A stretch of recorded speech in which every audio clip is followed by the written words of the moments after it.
shoots up like 5 millimeters. Yeah, like you notice on the one over there. Mechatronics, robotics class. This lab 4, going over the tracing the tube. Dang, I really could have been lazy on Spider-Man or something like that. So we're gonna do auto mode. It'll go through it. We're at 10%.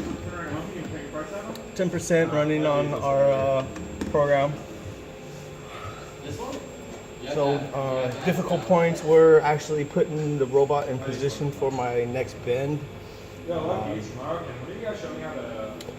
Almost here, almost got into the glass right here. Touch it, just a tab a little bit in certain points.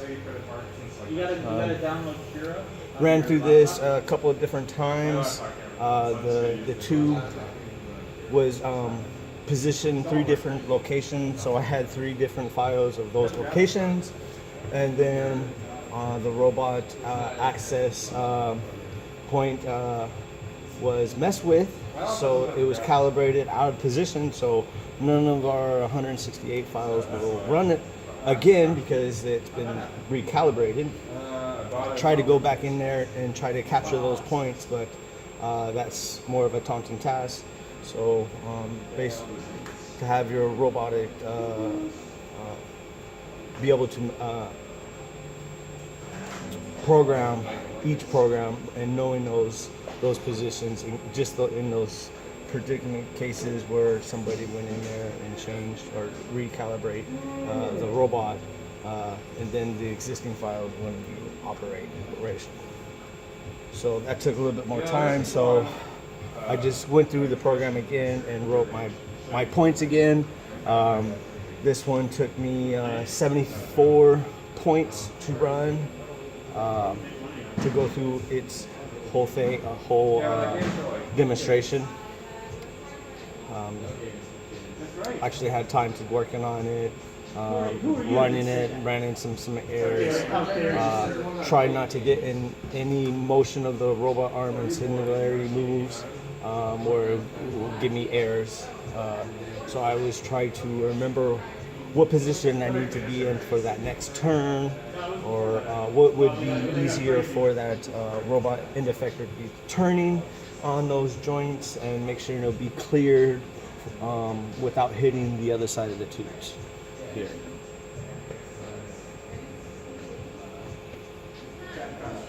So you notice there on that one point right there, it was touching on that point right there. Would have to go back and touch up some certain points on that. That's why I'm just running at 10%, so it wouldn't actually carry on the tube or misplace out of position of the tube winding tube positions.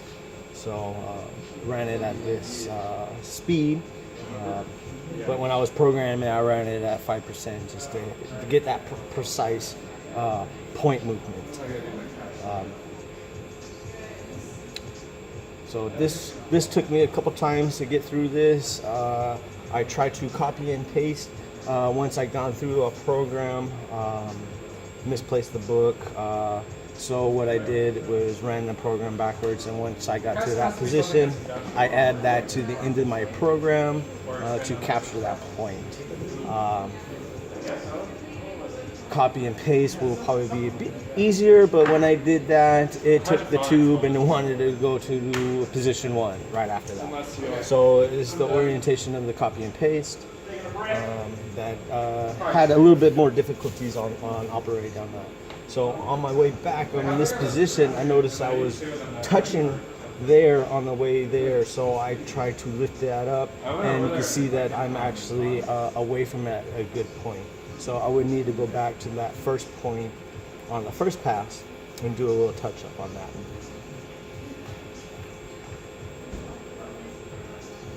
But it was a little bit more simpler, a little time consuming of capturing those points coming back, because of going through the program, each position, and then going back to the end of my program and putting that position, that point in there.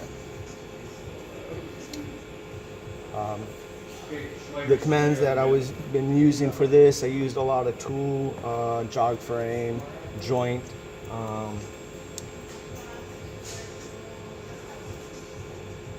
Motions on these to capture, and I just stuck with an L through all my program, and just changed the different commands on if I was doing a jog frame or a joint movement, or just try to reposition the arm so it wouldn't give me a singularity. See, I jog point right here just to get to that, so I have a better, when I want to turn it, I have a better line going to my next position.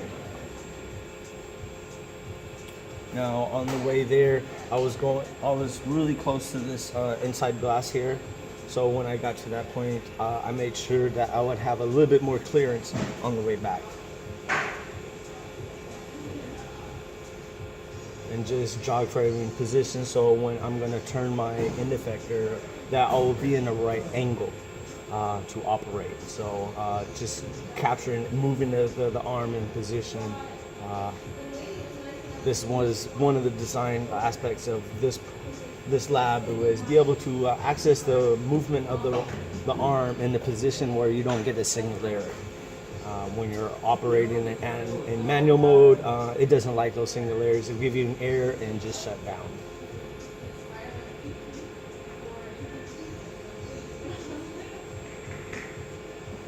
And just little movements and just a little bit more movements on the axis and stuff. And that is the lab for robotics.